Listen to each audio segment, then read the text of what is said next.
Shalom Chavrim, I'm Stephen Ben-Nun. You're watching Israeli News Live. Wanted to share some things with you guys here that we are seeing as we get started here with the news. Things very interesting, and one of these here happens to be in Sweden. I want to share this video here with you. This happened recently there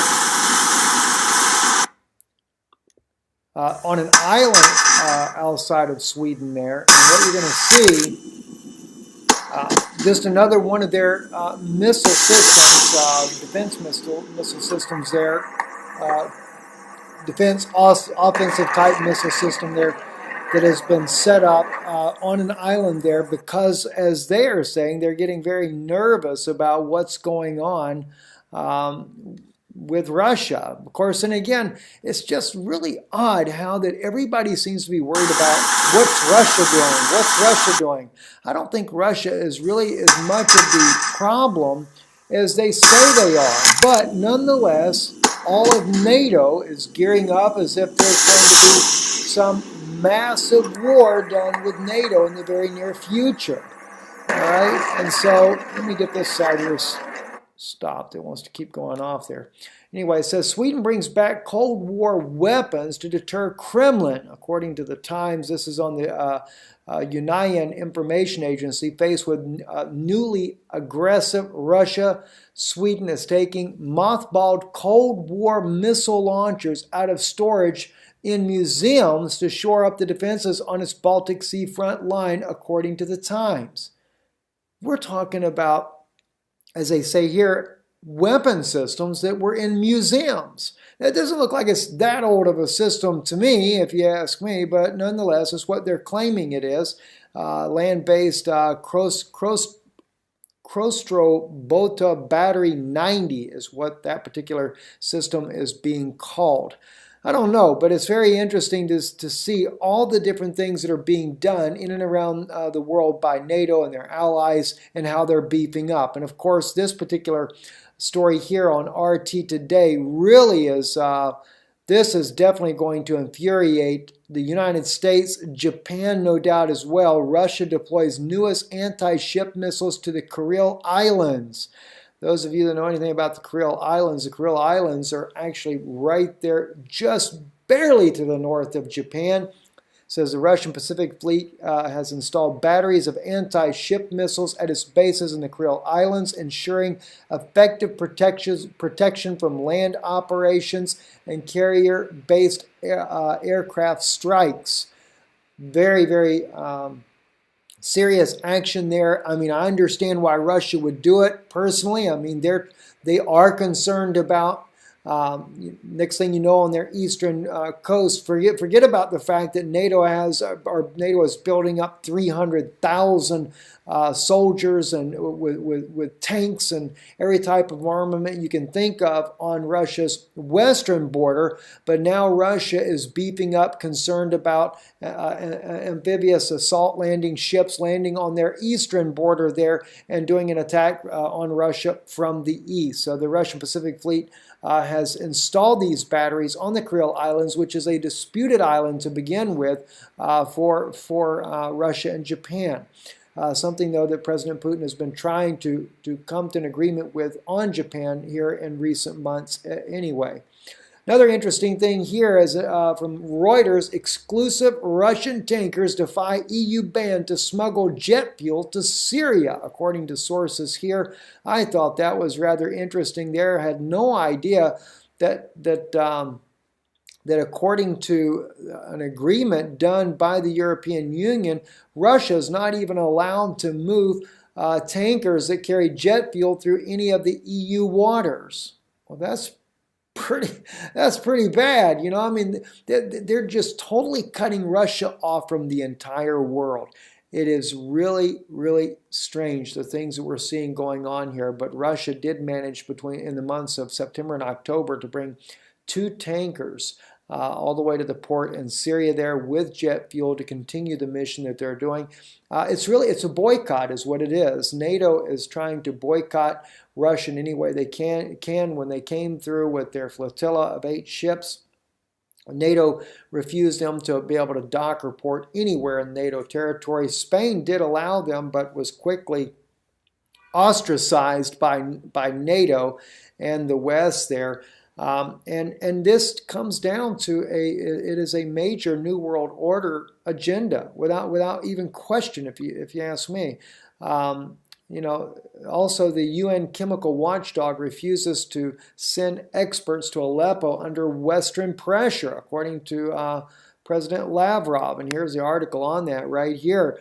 It has been reported on several occasions already that the U.S.-backed rebels, al-Nusra, al-Qaeda, they all have been using chemical weapons on the citizens in western Aleppo. Now, when there was a big to-do over Assad supposedly using chemical weapons on its own citizens, real quick like, there were inspectors sent to Syria to determine what type of gas was being used. Of course, we found out later from Aaron Erdem, who was a parliament member of Turkey, that brought the records forth showing that those chemical weapons that were used in Syria were actually done by ISIS, smuggled through the Turkish border, and as he stated, it could not have been done without Western allies knowing that it was being done through Turkey. And from one of our own sources that we have, very close to people inside of Turkey, that stated to us that Erdogan was promised a great deal inside the New World Order if he did the dirty work for the United States. So it seems like Erdogan's been a very busy man. But anyway, at this point here, the UN chemical watchdog has refused to send the experts to Aleppo on these gas attacks. And of course, it might be good to note as well, Vanessa Beatley has reported, she's an independent journalist, and she has clearly reported that indeed the chemical weapons factory inside of Syria is under the control of the U.S.-backed rebels. So it's not Bashar al-Assad making these chemical weapons. And I know that there are some out there that are trying to say, oh, Bashar al-Assad is still making chemical weapons. Well, they're definitely still being made in Syria. And I agree with that, but it's not by Bashar al-Assad. It happens to be by those U.S.-backed rebels inside of Syria. They're the ones that are controlling the chemical factory and are able to produce these weapons and are using them on once again on the civilian population in western Aleppo. Anyway, goes on to say the Organization for the Prohibition of Chemical Weapons refuses to send its experts to Aleppo to check substances used by rebels in attacks. The move was seemingly done under pressure from our Western colleagues, Russian Foreign Minister said. That's Foreign Minister Lavrov, that is. Anyway, the Russian specialist found that militants in eastern Aleppo used ammunition with poisonous substances with the ammo targeting West Aleppo. The collected samples leave no doubt that it is a toxic agent, Sergei Lavrov said in a press conference with his Belarusian counterpart in Minsk, as cited by the Interfax news agency. Moving on over here to conclude our broadcast here for this evening is on Fukushima. Now, I reported just in a quick take earlier there that 7.3 earthquake, as we know, that happened just the other day. And I was, from one report, it looked like that it had been a 7.4 aftershock, but I actually believe that what that was that I was seeing is that it was just a difference of opinion on what the initial earthquake was. I noticed that, and the reason why I caught that was because this aftershock that they had today, the 5.7, one group says it's 5.7, another says it's a 5.2, and they also differ on the depth of it. One says 30 miles deep, the other one's are kilometers deep, the other one is saying 10 kilometers deep inside the Earth's crust. Nonetheless, as those of you already know, there was a tsunami about 3 meters high, close to 9 foot in height, that did sweep ashore around Fukushima. And of course, you know, the damage from a 7.3 was pretty bad. Nothing like that of New Zealand's earthquake. New Zealand has definitely saw some images of that today, of the huge cracks in the Earth's crust there in New Zealand, in the mountains of New Zealand. Very, very tremendous quake itself. Anyway, I'm Stephen Benoon. You're watching Israeli News Live. Do keep in mind we are having some internet difficulty. Where we're at right now, we had to do some traveling for personal issues that we have to take care of on our paperwork here. So we have been on the road and we'll be back soon. And I'm going to go back, once I get back, the interview I did with Dr. Pigeon there, I will get that redone. I finally figured out a way that I can actually capture the image where I'm in the interview with him, that we'll be able to get that up for you. Hopefully this coming weekend we can put that up there with the audio enhanced and get this all better. Guys, we're dealing with hacks that have been going on in our ministry here. We've been hit. Our main computer, we use a very old camera that's our secondary camera. It still uses the old little disc in there that you record, not disc, but like a VCR tape, but a little mini tape that we were using for that.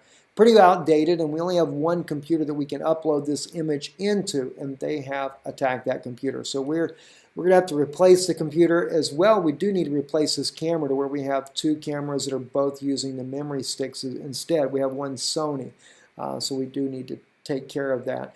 And with that in mind, if God lays it on your heart to try to help with these endeavors that we're dealing with, plus we are moving our office, our time is up where we live at, so we have to move, and we don't have a big enough place to put our office in the next house we'll be leasing. So anyway, if God lays it on your heart, you'd like to be a part and help this work that we're doing here, visit our website, israelnewslive.org. I'll leave a link in the attachment. You can also go to israelreturns.com.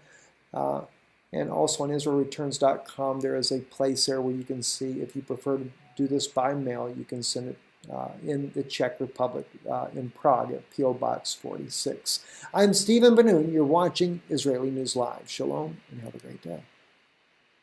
But nonetheless, all of NATO is gearing up as if there's going to be some massive war done with NATO in the very near future.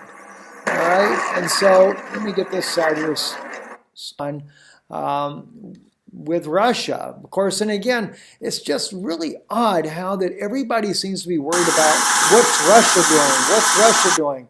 I don't think Russia is really as much of the problem as they say they are. Shalom Chavrim, I'm Stephen Ben-Nun. You're watching Israeli News Live. Wanted to share some things with you guys here that we are seeing as we get started here with the news. Things very interesting, and one of these here happens to be in Sweden. I want to share this video here with you. This happened recently there